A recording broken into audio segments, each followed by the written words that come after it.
Mes amis, j'espère que tout se passe bien pour vous. Je vais utiliser le Béline astrologique de Marc Neu. Alors,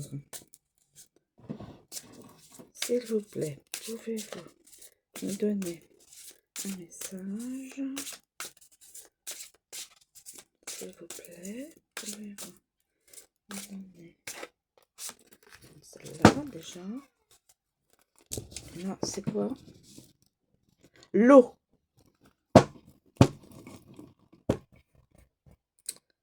L'eau. Et le rapport avec l'eau, s'il vous plaît.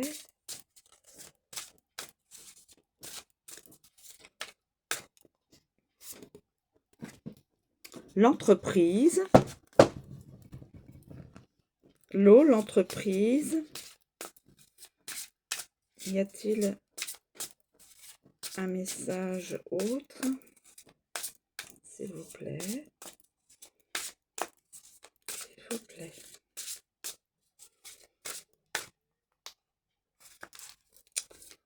Y a-t-il un autre message à communiquer, s'il vous plaît? Les ennemis. Voilà. Les ennemis. Bon. Je crois que je vais m'arrêter là. Alors. Alors, on nous présente l'eau. On nous présente l'entreprise. Et on nous présente les ennemis. A priori, dans une entreprise. Des personnes malveillantes.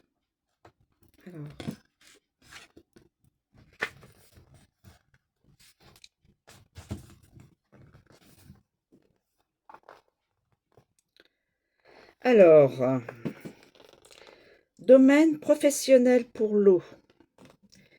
Professionnellement, le consultant semble bien parti. La vie semble l'emporter avec elle vers ce que doit faire le consultant. Malgré les obstacles, donc on voit a priori un bateau. Et en plus, bleu, blanc, rouge. Vers la France. Un bateau français ou aller vers la France. Il y a plusieurs interprétations.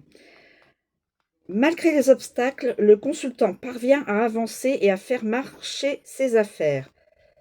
Dans le cas contraire,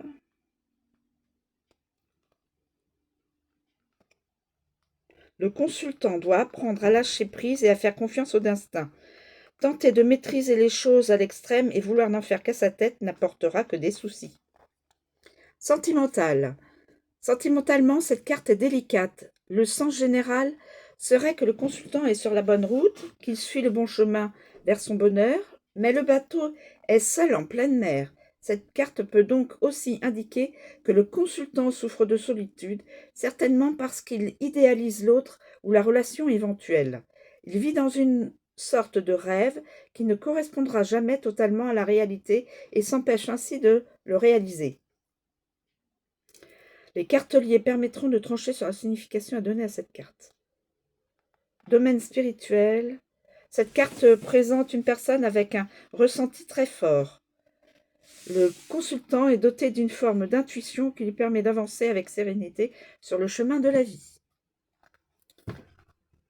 Ensuite, l'entreprise. L'entreprise. Alors, domaine professionnel. Professionnellement, la carte annonce du travail en perspective. Si le consultant est au chômage, il va trouver un nouveau poste ou créer son entreprise. Si le consultant est en poste ou s'il est à son compte, elle annonce un nouveau projet, une responsabilité à porter, un nouveau chantier professionnel voit le jour et le consultant a les épaules qu'il faut pour le mener à bien.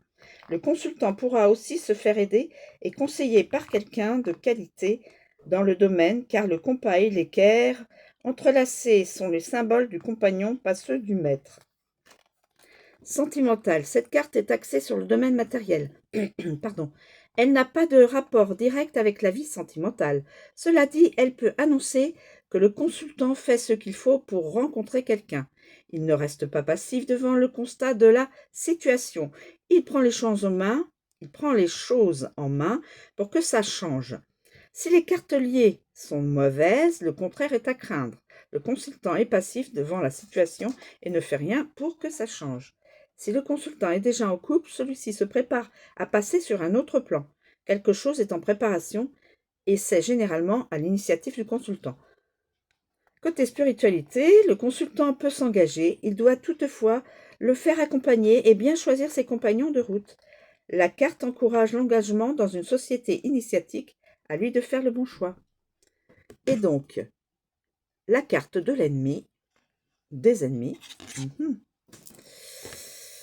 Attention, les ennemis. Alors, professionnellement, cette carte indique que des personnes mal intentionnées rôdent autour du consultant. Elle signale que ces mauvaises influences sont extrêmement proches du consultant, parfois même sous des visages amicaux. La langue du serpent prête à penser que l'influence se fait surtout derrière le dos du consultant à travers des rumeurs et des calomnies. Attention, rumeurs, calomnies. Si le consultant est son propre patron, elle peut indiquer qu'il lui faut faire preuve de ruse et de stratagème. Pour avancer, dans certains cas, cette carte indique également la nécessité de mettre beaucoup d'énergie dans un objectif. Sentimentalement, cette carte représente souvent une relation malsaine pour le consultant. Les rapports entre les deux personnes ne sont pas au clair. Elle indique souvent perversité et manipulation. Si les cartes liées sont particulièrement bénéfiques, cette carte indique une vie sexuelle très intense et active. Spirituelle. Cette carte est à double sens. Elle peut indiquer que l'énergie et la démarche du consultant sont viciées, qu'il s'est trompé de chemin et qu'il doit se poser des questions sur ses motivations. Elle peut aussi indiquer la voie du yoga et du Kundalini. Voilà pour cette guidance. J'espère que cela vous aidera. C'est une guidance générale, donc ça ne parlera pas à tout le monde. Peut-être à une personne ou deux qui regardent ma vidéo. Je vous souhaite une très bonne journée. Je vous remercie de me suivre et je vous dis à bientôt.